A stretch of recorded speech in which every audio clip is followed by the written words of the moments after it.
வணக்கம். இந்த சேனல் நேர்மையான விஷயங்களை அப்படியே எடுத்து சொல்வதற்காக ஏற்படுத்தப்பட்டது. அதிகமாக இதை சப்ஸ்கிரைப் செய்யவும் ஆதரிக்கவும்.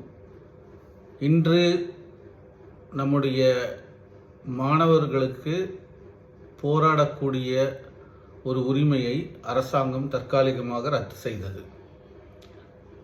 அதன் பிறகு மாலையிலேயே அதை வாபஸ் வாங்கிவிட்டார்கள், விட்ரா செய்து விட்டார்கள். அந்த மாணவர்கள் போராடுவதற்கு தடை விதித்த போது பயங்கரமான ஒரு எழுச்சி போராட்டங்கள் நடைபெற்றது.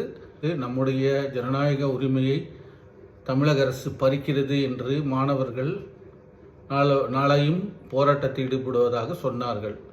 குறிப்பாக சிஜேபி, இடதுசாரிகள் மற்றும் பல இளைஞர் அமைப்புகள். கடைசியாக அதை மாலையில் வாபஸ் செய்து விட்டார்கள். இதில் இரண்டு நுணுக்கமான விஷயங்கள் இருக்கிறது.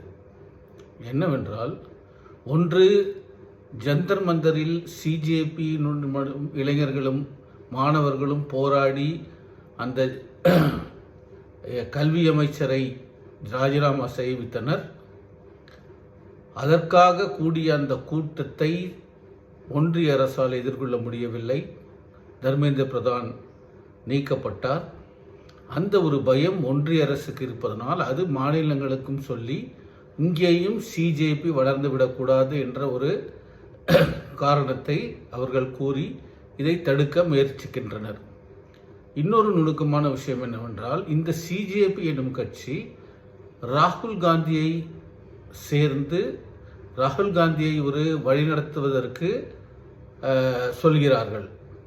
அதனால் சிஜேபியும் ராகுல் காந்தியும் அல்லது காங்கிரஸ் கட்சியும் அவர்கள் ஒரு விதத்தில் இதை முன்னெடுத்து போவதற்கான வழியை காண்பிக்கிறார்.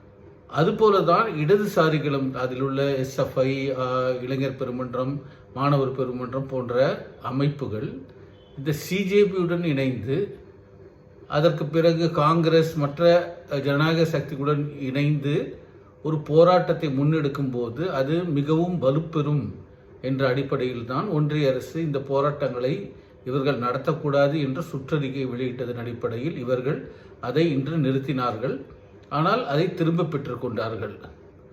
ஆகவே இளைஞர்களுடைய போராட்டத்தை ஒடுக்கும் முயற்சி அல்லது ஜனநாயக அந்த ஒரு முயற்சியை தடுப்பதை எந்த மக்களும் விரும்புவதில்லை. இந்த சேனல் பிடித்திருந்தால் கீழ்கண்ட QR கோடை ஆதரிக்கவும். நன்றி.